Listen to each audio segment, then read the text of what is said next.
El libro de Enoc, lo que los creyentes eliminaron. ¿Sabes cómo se formó la Biblia? Fue el Imperio Romano quien hizo una compilación de los libros que formarían el canon de las Sagradas Escrituras y descartaron los que no les interesaba o no les convenía.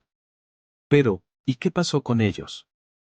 Se convirtieron en textos apócrifos y por eso, muy poca gente los conoce. Uno de ellos es el libro de Enoc, que contiene verdades tan espeluznantes que incluso es considerado como prohibido. Prepárate para conocer estas verdades. Bienvenido a Religión Oscura. El Antiguo Testamento se formó a lo largo de siglos, con escritos que abarcaban desde los primeros relatos históricos hasta las profecías. La selección de estos escritos fue un proceso gradual, influenciado por factores como la autoridad profética, la aceptación comunitaria y su uso litúrgico. A medida que la Iglesia cristiana crecía, surgieron discusiones sobre qué escritos debían considerarse canónicos. Concilios y líderes eclesiásticos jugaron un papel crucial en llegar a consenso sobre la autenticidad y la autoridad de ciertos escritos. En el año 397 después de Cristo, el Concilio de Cartago aprobó un canon que incluía los 27 libros del Nuevo Testamento que se aceptan comúnmente hoy en día. Hace aproximadamente 2000 años, en un periodo que se encuentra entre los primeros escritos datados alrededor del año 300 a.C. y últimos cerca del año 100, surge un texto que ha capturado la atención de los teólogos. Este antiguo manuscrito, conocido como el Libro de Enoc, no solo se caracteriza por su antigüedad, sino también por su contenido prohibido. Hace aproximadamente 2000 años, en un periodo que se encuentra entre los primeros escritos datados alrededor del año 300 a.C. y último cerca del año 100, surge un texto que ha capturado la atención de los teólogos. Este antiguo manuscrito, conocido como el Libro de Enoc, no solo se caracteriza por su antigüedad, sino también por su contenido prohibido. Desde el inicio, el manuscrito nos adentra en un relato que comienza con una advertencia, no solo dirigida a la humanidad, sino también a los ángeles caídos que, según Enoc, han contribuido a la corrupción de la tierra. La historia nos sumerge en un mundo marcado por el libertinaje, el derramamiento de sangre y la brujería, desentrañando secretos espeluznantes que según las primeras comunidades católicas y cristianas, merecían ser ocultados. Pero antes de revelarlos, abordemos la siguiente cuestión: ¿quién fue Enoc? Él era en realidad una figura muy importante, según el libro que lleva su nombre. Se dice que era el guardián de los tesoros del cielo, el jefe de los arcángeles y el ministro del trono de Dios. Enoc tuvo el privilegio de ver la gloria de Dios y de recibir sus revelaciones sobre el pasado, el presente y el futuro. También fue testigo de la caída de los ángeles, que se rebelaron contra Dios al multiplicarse con las mujeres terrestres y revelarles secretos celestiales. Estos ángeles fueron castigados por Dios y encadenados en el abismo, esperando el juicio final. Dentro de las páginas del libro de Enoc, se teje una intrincada red de especulaciones proféticas que han generado controversia, especialmente en relación con la figura de Cristo. El texto, escrito hace aproximadamente 2 milenios, se aventura en la profecía, revelando secretos que llenan muchos agujeros que se pueden apreciar al estudiar el relato bíblico. Entonces, si este libro podría responder a muchas preguntas que han quedado sin contestar durante siglos, ¿por qué fue prohibido? Una de las razones es que, según la Iglesia Católica, el libro contenía elementos potencialmente blasfemos, como los matrimonios sacerdotales y la teología de la salvación de Enoc. También se ha expresado que el libro contradecía la información que se encuentra en la Biblia, especialmente en el Génesis y en las epístolas de Pablo. El libro de Enoc es una obra antigua que contiene material único sobre el origen de los demonios y de los gigantes, la explicación sobre por qué algunos ángeles cayeron del cielo, e incluso una explicación de por qué el gran diluvio fue moralmente necesario. El texto se compone de 5 secciones principales: el libro de los vigilantes, el libro de las parábolas, el libro astronómico, el libro de las visiones y la epístola de Enoc. La mayoría de los expertos opina que estas secciones fueron originalmente textos independientes, escritos en diferentes épocas y que luego se unieron en una sola obra. El estudio de su origen se basa en la datación paleográfica, que analiza la escritura de los manuscritos antiguos. Gracias a esta técnica, se pudo datar el libro de los vigilantes, el más antiguo de los 5, entre los años 200 y 150 a.C., según los fragmentos hallados en los manuscritos del Mar Muerto. Antes se creía que el libro de Enoc se había escrito después de la revuelta de los judíos macabeos contra el imperio seleucida, que impuso la cultura griega en Palestina entre los años 167 y 160 a.C. Sin embargo, la datación paleográfica demostró que el libro de los vigilantes era previo a la revuelta, lo que obligó a los eruditos a revisar su origen. Por otro lado, el libro de los vigilantes cuenta la historia de los ángeles caídos, que fueron expulsados del cielo por pecar.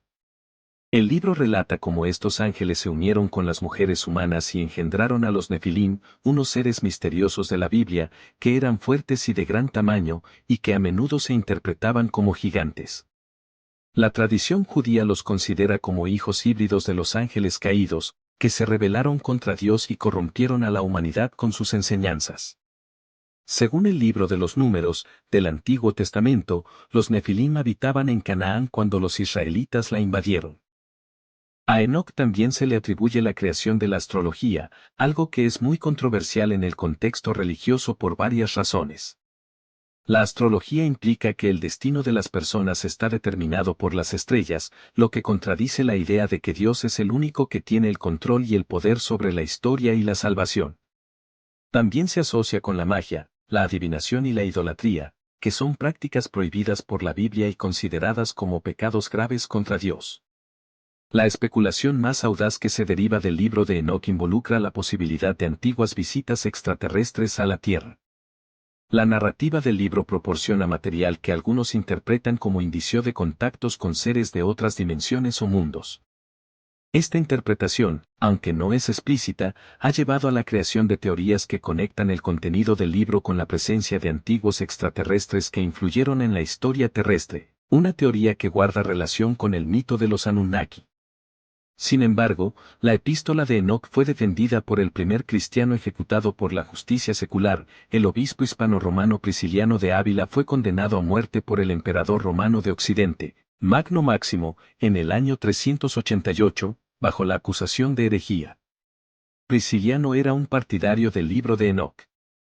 Además, la idea de que alguien se fuera al cielo sin morir es inconcebible para los religiosos, y fue justamente esto lo que pasó con Enoc. ¿Acaso este hombre estaba por encima de Moisés, a quien le fueron revelados los 10 mandamientos y guió a Israel hacia la tierra prometida? De acuerdo con el texto apócrifo, Enoc no experimentó la muerte, un destino común para la humanidad, sino que fue llevado por el mismísimo Todopoderoso hacia el cielo, cuando aún estaba con vida, pero esto no es especulación.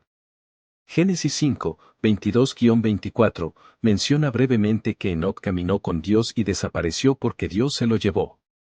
Las enseñanzas y conceptos presentes en este relato pueden haber diferido significativamente de las creencias y prácticas judías ortodoxas, lo que contribuyó a su rechazo.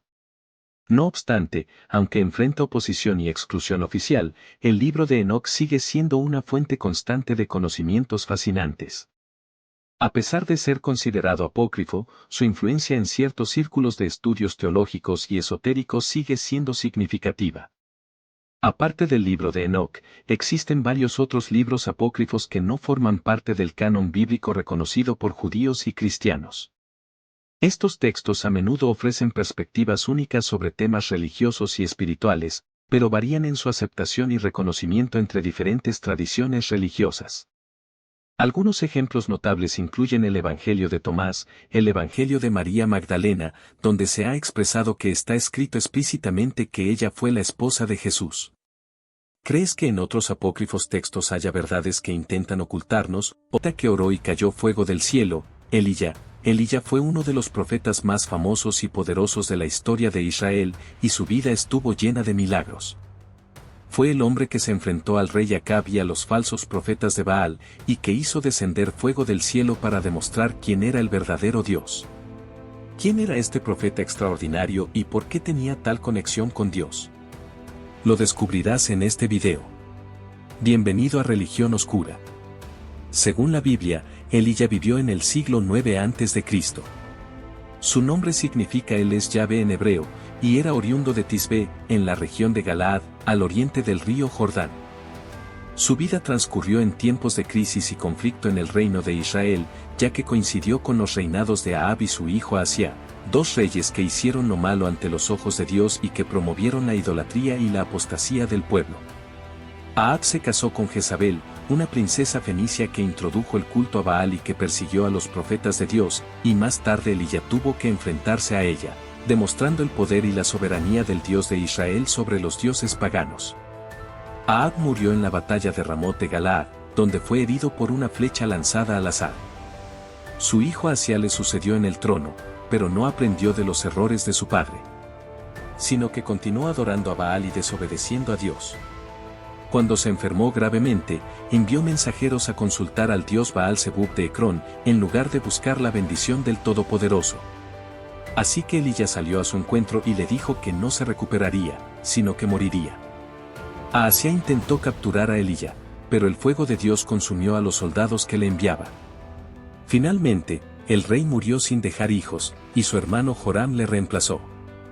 El profeta Elías fue testigo de la decadencia y la corrupción del reino de Israel, y fue llamado a ser la voz de Dios en medio de la oscuridad. Su misión fue restaurar el culto y la fidelidad al Altísimo, y preparar el camino para una reforma espiritual. Su vida fue un ejemplo de fe, obediencia y valentía. Pero ¿por qué Dios aborrecía tanto el culto a Baal? Baal era el dios de la lluvia, el trueno y la fertilidad, que los cananeos y fenicios adoraban con ritos paganos y sacrificios humanos, algo aborrecible a los ojos del Dios de Israel. Sin embargo, Baal no era un dios malvado en sí mismo, sino una falsa representación de las fuerzas de la naturaleza que solo el Todopoderoso podía controlar. La realidad es que Dios quería que su pueblo le amara y le obedeciera, y que no se dejara engañar por los dioses de las naciones vecinas. Por eso, envió a profetas como Elías para confrontar el culto a Baal y mostrar el poder y la gloria del Creador.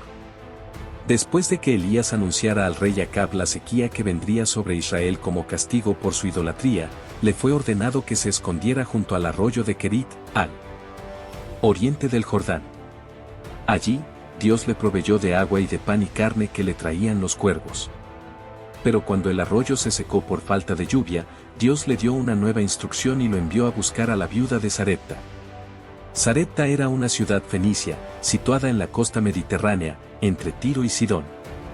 Era la región de donde procedía Jezabel, la esposa de Acab.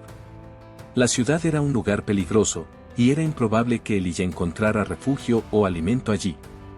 Sin embargo, el profeta obedeció a Dios y se fue a Sarepta. Al llegar, se encontró con una viuda pobre que estaba recogiendo leña en la puerta de la ciudad. Elías le pidió agua y pan, pero ella le dijo que solo tenía un puñado de harina y un poco de aceite, y que estaba preparando su última comida para ella y su hijo, antes de morir de hambre. Pero Elías insistió y le dijo a la viuda que el Dios de Israel sería su proveedor desde ese momento. La viuda creyó en la palabra del profeta y le hizo de comer. Y sucedió que la harina y el aceite con el que la viuda había cocinado no se acabaron, sino que se multiplicaron milagrosamente. ¿Cuál era el motivo por el que Dios respaldaba de ese modo a Elías? Elías era fiel y obediente, por eso le dio el poder de hacer milagros y de anunciar su palabra al pueblo de Israel, que se había apartado de su alianza. Dios también le cuidó y le protegió de sus enemigos, y le preparó para una misión especial, ser el precursor del Mesías y del día del Señor. Cuando Jesús estaba agonizando en la cruz, pronunció las palabras Elí, Elí, lama sabactani, que significan Dios mío, ¿por qué me has abandonado? Estas palabras eran una cita del Salmo 22:1, un salmo mesiánico que profetizaba el sufrimiento y la gloria del Mesías. Sin embargo, algunos no entendieron el sentido de esta expresión y pensaron que Jesús estaba llamando a Elías, el profeta que había hecho descender fuego del cielo y que había sido arrebatado al cielo en un carro de fuego. Tal vez confundieron la palabra Elí, que significa Dios mío, con el nombre Elías. Sea como fuere, algunos de los presentes en la pasión de Cristo dijeron, a Elías llama a este. Luego, uno de ellos corrió a traer una esponja empapada en vinagre y se la acercó a la boca, diciendo veamos si viene Elías a salvarle. Este fragmento de Marcos 15:36 revela la burla y el desprecio que sentían los judíos hacia Jesús, al que consideraban un impostor y un blasfemo. Por otro lado, después de haber cumplido su papel en el mundo, el profeta Elías en realidad no murió, sino que fue llevado al cielo en un carro de fuego. Según la Biblia, él estaba con su discípulo Eliseo cerca del río Jordán, cuando de repente apareció un carro con caballos de fuego, que los separó. Entonces Elías subió al cielo en un torbellino, mientras Eliseo lo veía. Así, Elías fue arrebatado al cielo sin pasar por la muerte, y dejó su manto profético a Eliseo, que recibió una doble porción de su espíritu. Tanto Enoc como Elías fueron personas que tuvieron una relación especial con Dios, y que no murieron de forma natural, sino que fueron trasladados a otro lugar por Dios. Si te gustaría saber quién fue Enoc y cuál fue su papel divino, no dejes de ver nuestro video El libro de Enoc, el que los creyentes eliminaron. El link estará abajo en la descripción. La Biblia no explica explícitamente por qué Dios trasladó a Elías en lugar de dejarlo morir naturalmente, pero podemos inferir una posible razón. Tal vez Dios lo trasladó para preservarlo de la persecución de Jezabel, y para prepararlo para una misión futura, como la de ser uno de los 2 testigos que profetizarán en Jerusalén antes del día del Señor. Elías será uno de los 2 testigos que profetizarán en Jerusalén durante 1260 días, antes de ser asesinados por la bestia y resucitados por Dios. Esta interpretación se basa en la profecía de Malaquías. Además, el manto de Elías era un símbolo de su autoridad, poder y presencia divina. Este manto fue heredado por Eliseo, quien se convirtió en su sucesor y continuó con el ministerio del profeta. Cuando Elías fue arrebatado al cielo en un carro de fuego, dejó caer su manto sobre Eliseo, quien lo recogió y lo usó para dividir las aguas del río Jordán. Así, Eliseo recibió una doble porción del espíritu de Elías, y realizó muchos milagros y profecías en el nombre de Dios. Así, el legado de la obediencia y la fe de Elías pasó a Eliseo. Este relato revela que al hacer exactamente lo que Dios demande de nosotros, su presencia siempre predominará en nuestras vidas, por más difíciles que sean las circunstancias. ¿Te gustaría tener un don tan extraordinario como el que tuvo Elías? Divinas admiradas por su poder, y por representantes de Dios. Sin embargo, ¿sabías que hay un ángel que supera a todos los demás en poder y gloria? Un ángel que ha luchado contra el mal desde el principio de los tiempos y que sigue siendo el protector de la humanidad. Ese ángel es el arcángel Michael, pero ¿cuál será su rol en el Apocalipsis? En este video vas a descubrirlo. Bienvenido a Religión Oscura. El arcángel Michael ha estado al servicio de Dios desde mucho antes de la creación de Adán, y su nombre tiene un significado muy especial. Viene del hebreo Micael, que significa quien como Dios. Este nombre expresa su fidelidad, y que a pesar de su poder reconoce que solo Dios es el supremo. Contrario a su hermano Lucifer, Michael nunca se dejó seducir por el orgullo o por la ambición de querer señorear sobre el hombre. Pero más allá de eso, ¿cómo es Michael? ¿Qué aspecto tiene? ¿Qué dones y virtudes posee? Los primeros retratos del arcángel Miguel se remontan al arte paleocristiano y bizantino, donde se le representa con rasgos juveniles, alados y nimbo. A partir del siglo XIII, el arte gótico y renacentista le da un aspecto más humano y realista, mostrando sus gestos, sus emociones y sus detalles anatómicos. Generalmente se representa a Michael con el aspecto de un hombre joven, de cabello rubio y ojos azules, que viste una armadura y una capa. En su mano derecha, lleva una espada de fuego, símbolo de su poder para cortar ataduras y liberar a los que sufren. En su mano izquierda, sostiene una balanza, que representa su justicia y su equilibrio. También suele llevar un escudo con la cruz de San Jorge, que indica su protección y su victoria sobre el mal. Siendo un arcángel, posee muchos dones y virtudes, que comparte con los que lo invocan. En la religión católica se cree que él puede ayudarte a superar miedos, o incluso liberarte de las influencias negativas, principalmente de origen demoníaco como la brujería. Pero el arcángel Michael no solo es el más poderoso de los ángeles, sino también el más activo. Según la tradición cristiana, tiene la capacidad de defender al pueblo divino y a la humanidad de las amenazas del mal. Él es el que enfrenta a los demonios, especialmente a Satanás, el enemigo número 1 de Dios y de sus hijos. Desde tiempos inmemoriales, este arcángel ha sido la columna vertebral de la defensa celestial. Su capacidad para proteger a la humanidad se manifiesta como un testimonio de su valentía sin igual. Imagina, por un momento, a este guerrero celestial enfrentándose a Satanás con una determinación férrea, erigiéndose como el bastión que resguarda la esencia divina. De hecho, el arcángel Michael es uno de los pocos ángeles que aparecen nombrados en la Biblia. En el libro de Daniel, se menciona a Michael en 2 ocasiones. La primera es cuando un ángel le dice a Daniel que Michael lo ha ayudado a vencer al príncipe de Persia, una entidad maligna que se oponía a la voluntad de Dios. La segunda es cuando el ángel le anuncia que Michael se levantará en el tiempo del fin, para proteger a los hijos de Israel y librarlos de la gran tribulación. En la epístola de San Judas, se menciona a Michael como el arcángel que enfrentó al diablo por el cuerpo de Moisés.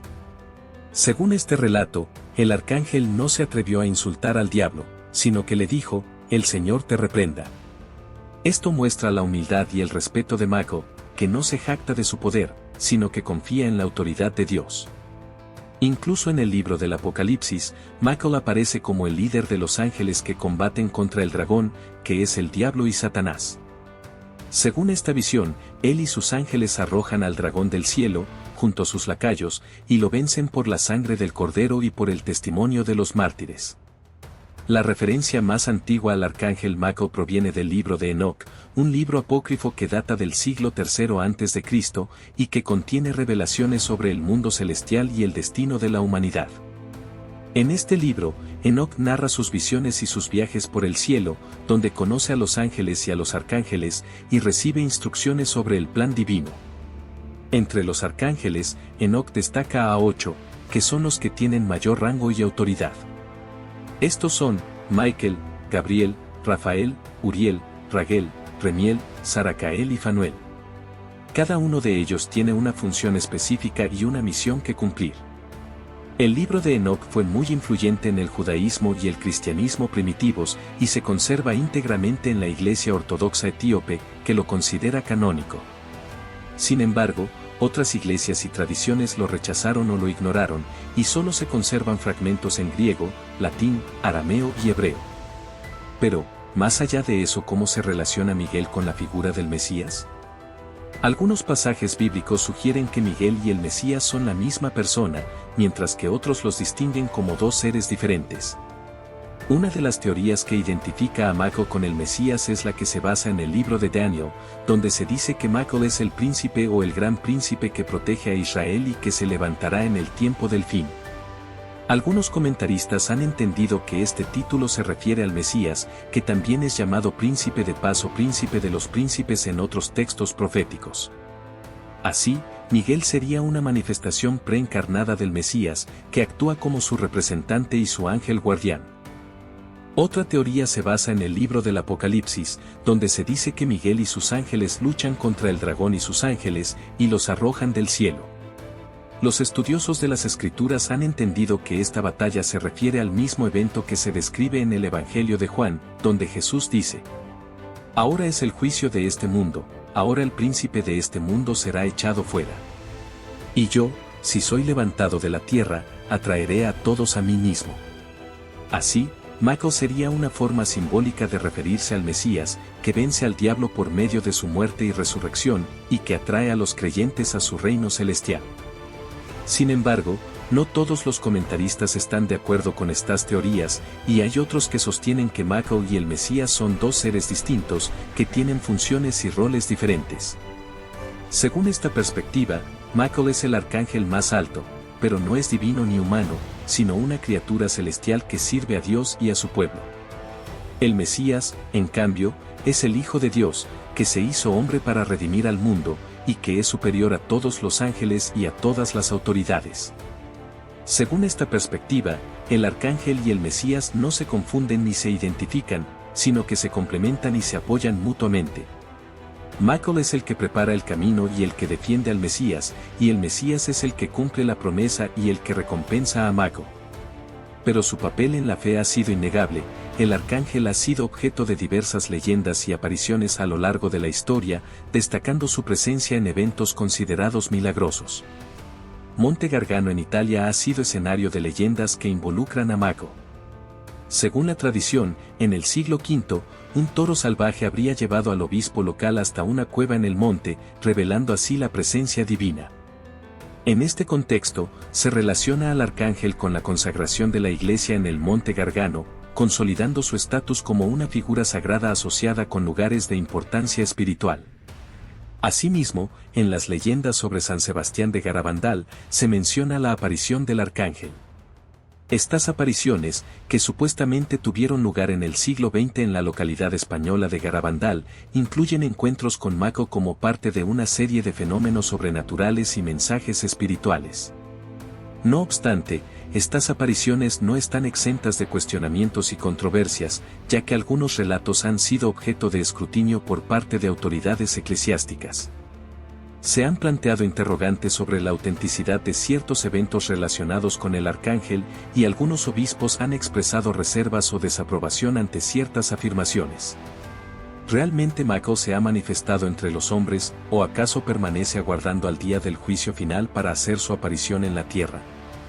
Puedes contarme tu opinión en los comentarios. Si el video te gustó y deseas seguir descubriendo más misterios sobre lo divino, regálanos tu pulgar arriba y suscríbete al canal para que no te pierdas nuestro próximo viaje.